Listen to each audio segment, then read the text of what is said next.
কোটা সংস্কার আন্দোলনের মুখে প্রধানমন্ত্রীর পদ থেকে পদত্যাগ করা শেখ হাসিনাকে নিয়ে ভারতের পার্লামেন্টে আলোচনা হয়েছে।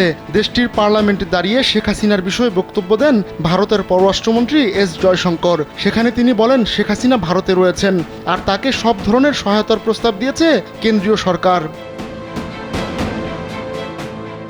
পার্লামেন্টে জয়শঙ্কর বলেন, নিরাপত্তা কর্মকর্তাদের সঙ্গে বৈঠকের পর শেখ হাসিনা পদত্যাগ করার সিদ্ধান্ত নেন বলে আমরা জানতে পেরেছি।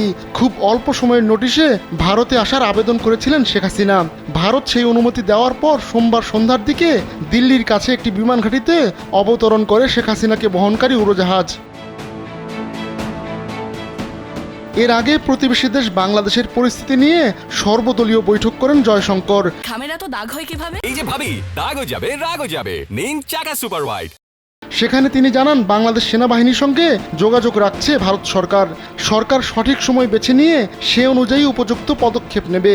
পরে মাইক্রো ব্লগিং সাইট এক্সে এক পোস্টে তিনি জানান, বাংলাদেশের চলমান পরিস্থিতি নিয়ে পার্লামেন্টের সর্বদলীয় বৈঠক হয়েছে।